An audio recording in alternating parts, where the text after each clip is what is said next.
Hello, welcome back to another episode of Read This, a spoiler-free review roundup of the best comic books I read last week. A bit of a belated episode this week. I had a hell of a week at work, and I didn't really have any free time until a Thursday night, at which time I came home and fell asleep straight after work. It was also a fifth week in a 5-week month last week, which means that things are a bit quieter, and there were only actually 4 books I wanted to talk about this week. And I'm going to start with the one that I think is the most biased review. This one is published by IDW and written by Kirsten Bayer and Mike Johnson, with artwork by Angel Hernandez, colors by J.D. Metler, and letters by Neil Uyetake. As you might know if you've watched my videos before, I have a special kind of happy place, and that is Star Trek The Next Generation. There's an awesome series called Star Trek The Mirror War, which has just wrapped up, and lucky me, another Star Trek series began this week. This one is based, I think, on the Picard TV show, but the story stands alone enough on its own that I can't tell whether this is just a comic book featuring Picard or if it actually links to the TV show. Either way, you can read this without having watched the TV show,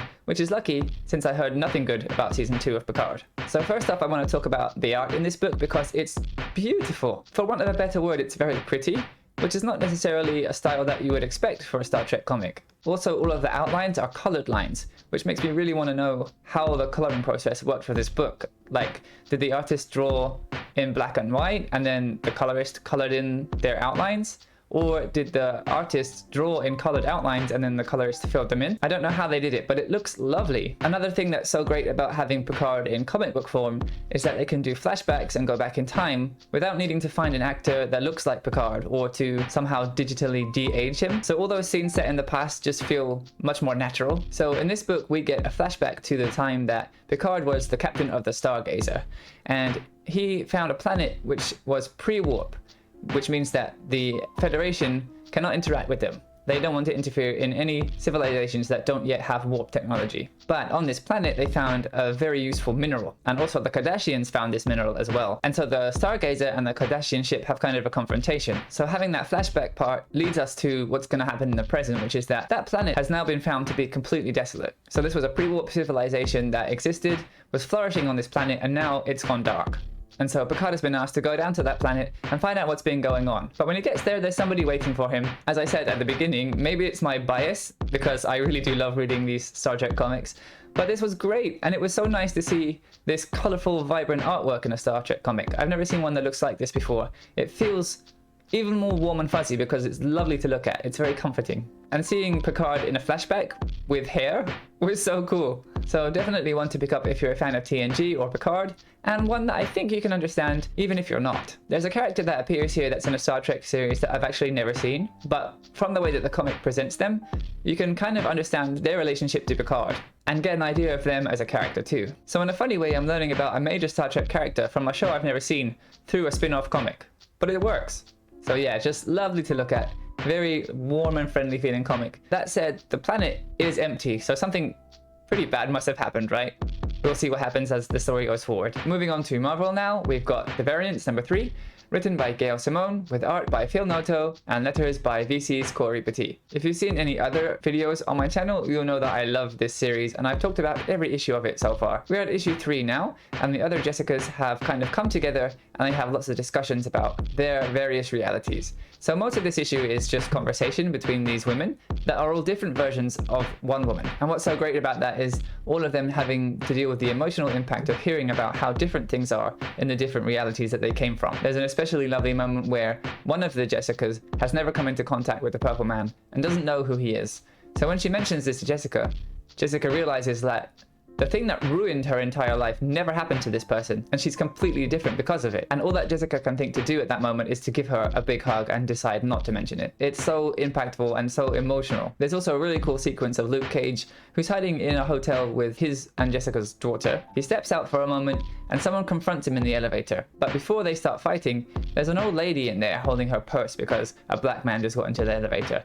And there's no dialogue in that sequence. Luke Cage just gets into the elevator, the old lady adjusts how she's standing, and he rolls his eyes in the background behind her. I really like that way of making a point, but without saying anything. And then after that, of course, we get a fight sequence between this person whose name is Jesse?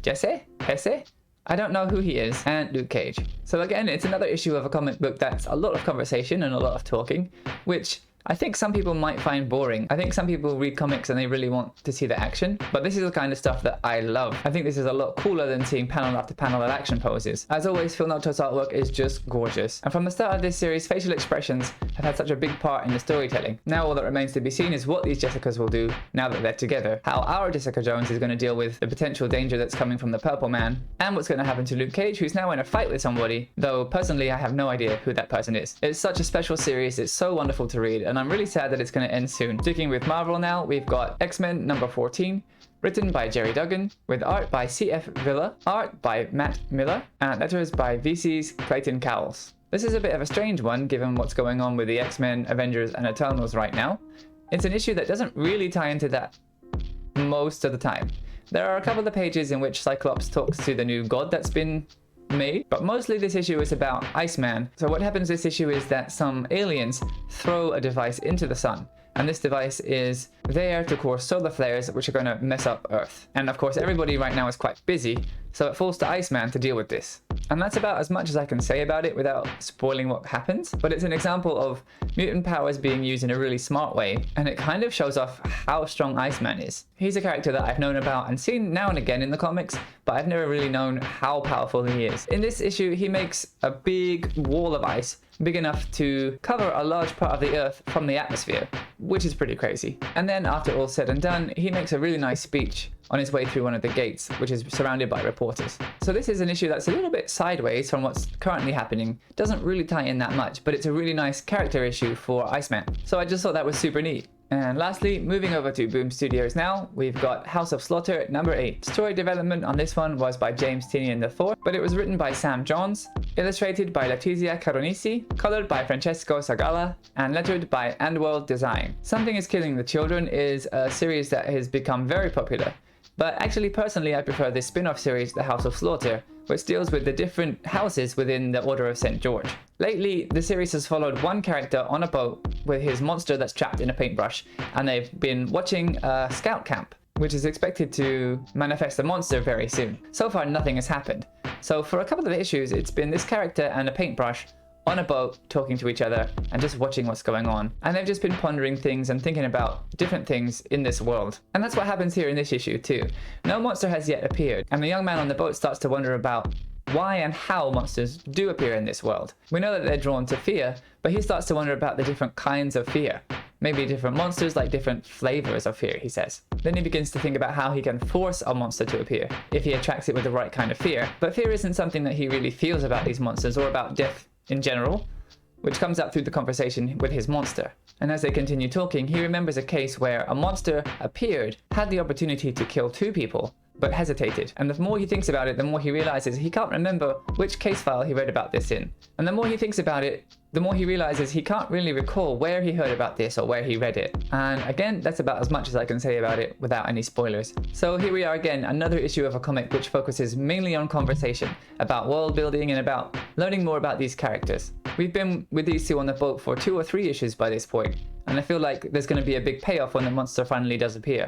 This issue fleshes him out a lot more, and we get to see what's kind of behind his cynical, kind of blank exterior. There's a lot going on behind his facade, but for the most part he seems very serious, very scholarly, and not really emotional. There might be good reason for that though, as we find out this issue.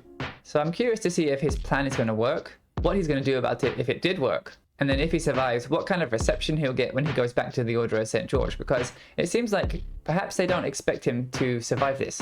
And that's it. A pretty light week this week, but that works out well with my schedule, lucky for me. But if there was anything awesome this week that I didn't talk about, let me know in the comments.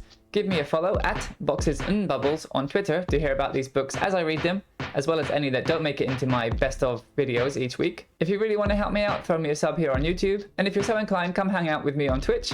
I go by Shinzo Kinzo, that's ShinzoKinzo over there, and I play pretty regularly. Right now I'm playing through Batman Arkham Knight, and I've just started it, and I'm really impressed with how much it improves over the previous games. That's all for this week, but as always, thank you so much for watching, and I'll see you later. Bye!